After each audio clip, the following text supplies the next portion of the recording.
मोहम्मद नवाज शरीफ ने Al-Azizia reference में सजाओं के खिलाफ अपील इस्लामाबाद हाई कोर्ट में दायर कर दी।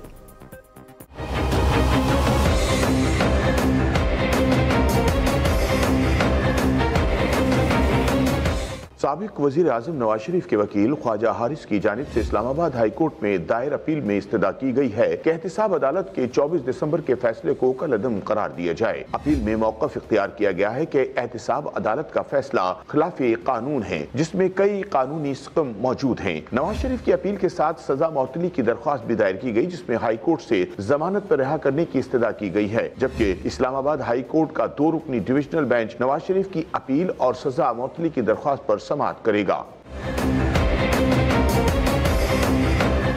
एहतिसाब अदालत के जज अरशद मलिक ने 24 दिसंबर को अल-अज़ीज़िया रेफरेंस का फैसला सुनाते हुए नवाज शरीफ को 7 साल कैद और जुर्माने की सजा सुनाई थी, जबकि इन्हें फ्लैगशिप रेफरेंस में बरी कर दिया गया था। नैब ऑर्डिनेंस के तहत फैसले की तारीख के बाद सजा पाने वाले शख्स को 10 रोज में अपील दायर करना होती है।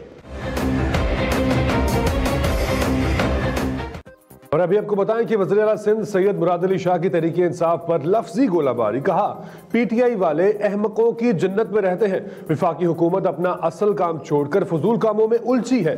ACL में नाम आने की कोई फिक्र नहीं। कराची में मीडिया से बात करते हुए बोले कि हमारा एक आदमी भी पार्टी नहीं छोड़ेगा। मांगे तांगे की हुकूमत अपनी फिक्र करे।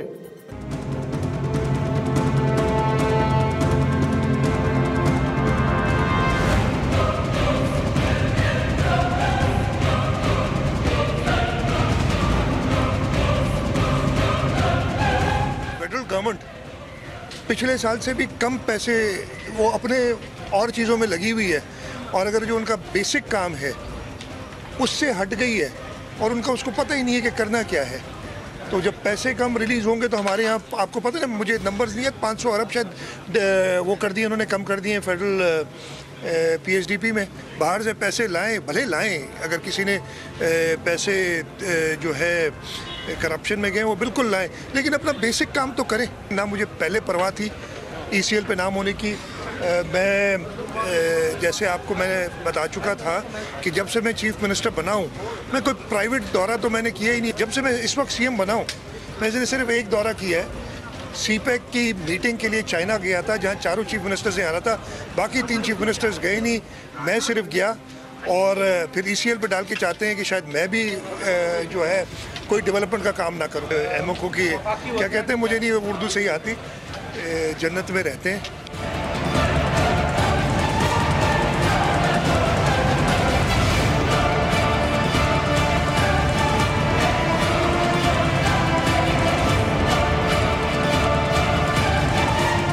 इनको 49 लोग अलग, जो कि पॉसिबल 49 क्या 0.49 भी पॉसिबल नहीं है।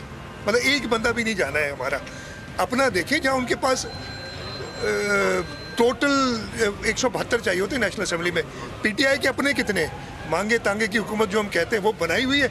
अकल है नहीं, समझ है नहीं। नए हुकूमत में आए, अभी चल रहे हैं, इंशाल्लाह ताला कुछ भी नहीं होगा। बार-बार आपके मुताबिक होने का मुतालबा किया जा रहा है, उस मुतालबे को आप किस तरह से देखते हैं? वो अपने आपसे मुतालबा कर रहे हैं, उन्हें खुद मुस्तफी ना होना पड़े वो देखें।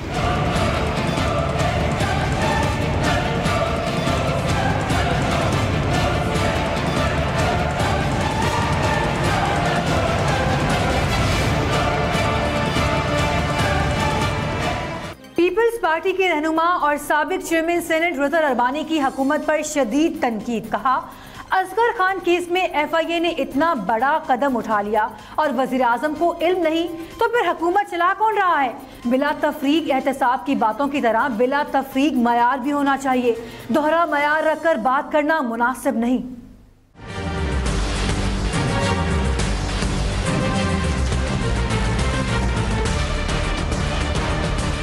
उस पोजीशन के जो मौजूदा हुकूमत ने ली हुई थी, और अब ये कहना कि जी प्राइम मिनिस्टर को ब्रीफिंग दी जाएगी और वो अज खुद फिर इसका जायज़ा लेंगे, तो यहाँ पे बुनियादी सवाल ये उठता है कि FIA जो है वो बराह रास्त प्राइम मिनिस्टर के अंडर है, क्योंकि वो इस वक्त इंटीरियर मिनिस्ट्री का भी पोर्टफोलियो उनके पास है। इतना बड़ा इकदाम कि वो पूरा असगर खान केस को बंद करना चाह रहे हैं, ख़त्म करना चाह रहे हैं। वो इस्तदा FIA सुप्रीम कोर्ट से करती है और ये कैसे मुमकिन है कि प्राइम मिनिस्टर के पास इसकी समरी ना गई हो कि हम ये पोजीशन लेने जा रहे हैं।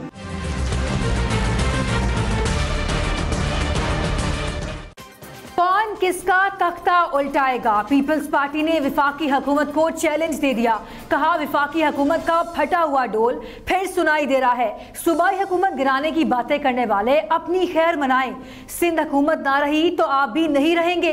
अब होते कौन है वजीर आला को हटाने वाले? मसनूई गवर्नर राज की बातें नई नहीं। हम तैयार हैं, आप भी तैयारी पकड़ लें।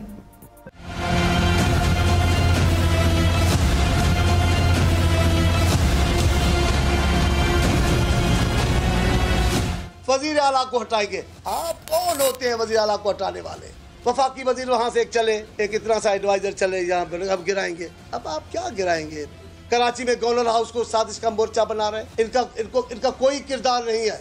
ये अलामती है हमारे हुक्मरान बने बैठे। लेकिन ये जो आपने अख्तियार तरीक़ेकार किया है कि हम जा रहे हैं जमहूरी हुकूमत को गिराने, ये मुनासिब रास्ता नहीं है। आपको टकराना है पाकिस्तान पीपल्स पार्टी से। पीपल्स पार्टी तैयार हो गई है। हमारे लिए सूरत हाल नई नहीं है। रहेंगे आप भी नहीं। आप भी फिर मेहमान अदाकारों की तरह आए हैं और आपके ये बदज़बान 2-3 वज़रा ये माहौल को ख़राब कर रहे हैं। मुस्लिम लीग नून की नए साल में भी हुकूमत पर लफ्जों की यलगार जारी। पार्टी रहनुमा बोले PTI मुल्क पर तबाही बनकर आई है। मईशत के बारे में हमारे तहफ़्फ़ुज़ात बढ़ते जा रहे हैं। GIT रिपोर्ट का लीक होना हुकूमत की नाकामी है और जिम्मेदार वज़ीर आज़म है। मजीद इल्ज़ाम लगाया कि पाकिस्तान को 1 पार्टी स्टेट बनाने की कोशिश जारी है। हुकूमत को होश के नाखून लेने का मशवरा भी दिया।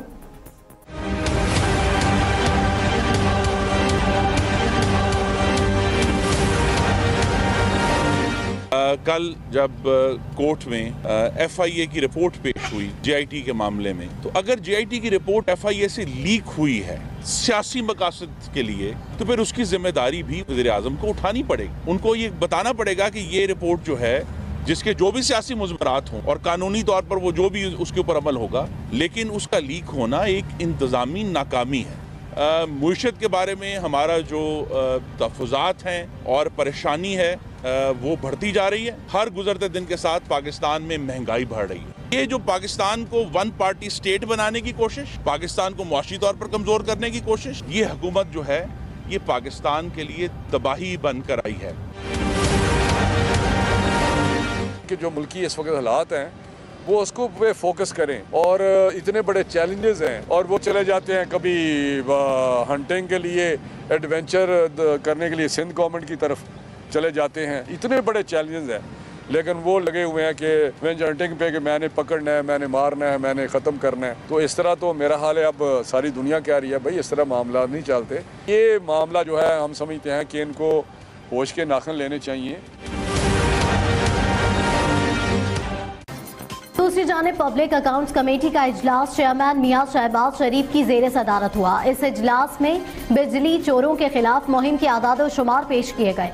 दौरान इजलास शहबाज शरीफ ने राजा परवेज अशरफ को सवाल करने की इजाजत नहीं दी।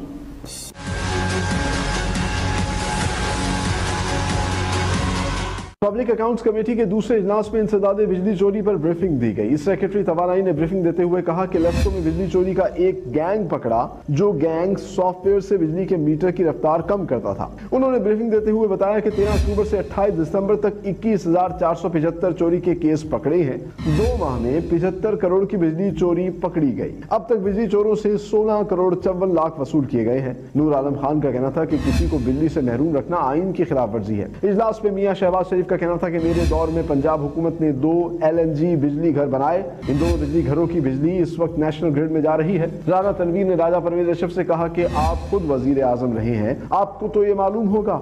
शहबाज शरीफ ने राजा परवेज अशरफ को सवाल करने की इजाजत नहीं दी और मशवरा दिया कि ब्रीफिंग के बाद सवाल कर लें।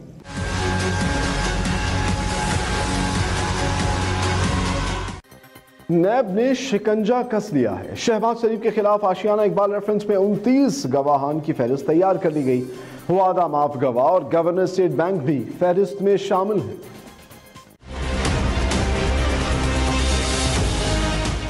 आशियाना इकबाल रेफरेंस में अहम पेशरफ्त सामने आ गई। नैब ने कायदे हिज़्ब इख्तिलाफ शहबाज शरीफ के खिलाफ 29 गवाहान की फहरिस्त तैयार कर ली। ज़राए के मुताबिक governor state bank Tariq Bajwa का नाम नैब के गवाहों की फहरिस्त में 6ठे नंबर पर है। साबिक चेयरमैन PLDC ताहिर खुर्शीद नैब के वादा माफ गवाहों की फहरिस्त में शामिल है। याद रहे कि ताहिर खुर्शीद पहले ही जुडिशल मजिस्ट्रेट के सामने अपना बयान रिकॉर्ड करवा चुके हैं, जिसमें उन्होंने साबिक वजीर आला पंजाब मियां शहबाज शरीफ और साबिक प्रिंसिपल सेक्रेटरी फवाद हसन फवाद को कसूरवार ठहराया है। साबिक chief executive PLDC Sheikh Latif, साबिक चेयरमैन PLDC शेख अलाउद्दीन के नाम भी लिस्ट में शामिल हैं। दूसरी जानिब नैब हुक्काम का कहना है कि शहबाज शरीफ के खिलाफ दायर करदा रेफरेंस की नकूल 3 जनवरी को मुल्जिमान को फराहम कर दी जाएंगी और फर्द जुर्म आयद होने के बाद गवाहान के बयान रिकॉर्ड करने का अमल शुरू होगा। लेकिन अवाम ये जानना चाहती है कि कौमी एहतसाब ब्यूरो क्या सिर्फ कागजात की हद तक ही एहतसाब कर सकता है या ठोस सबूत फराहम करके मुल्जिमान को कैफरे किरदार तक पहुँचाने की अहलियत भी रखता है। कहीं अपोजिशन की इंतकामी कार्रवाई का दावा सच साबित ना हो जाए। नजरें नैब की कारकर्दगी की जानिब हैं। पार्लियामेंट की हाकमियत पर कोई भाम नहीं, चेयरमैन नैब की वजाहत है। कहा कानून के मुताबिक फराइज अंजाम देंगे, कुछ पूछो तो हम पर इल्जामात लगते हैं। प्ली बार्गेनिंग का दिफा करते रहे और बोले कि प्ली बार्गेनिंग का कॉन्सेप्ट ना होता तो कोई इदारा इस काबिल ना था कि लूटी दौलत वापस दिलवा सकता। मजीद कहा कि करप्शन का खात्मा तरजीह है, कोई भी तहकीकात पर असरअंदाज नहीं हो सकता।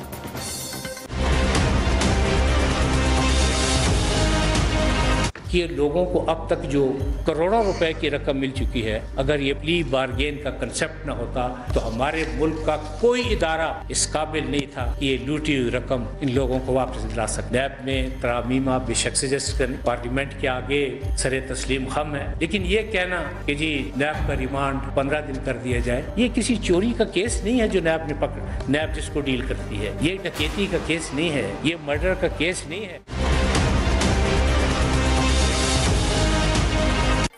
अभी आपको बताएं, PTI हुकूमत ने अकरबा परवरी की इंतहा कर दी। मोहम्मद डैम का ठेका वजीर आजम के मुशीर अब्दुल रज़ाक दाऊद की कंपनी डेस्कॉन को नवाज दिया।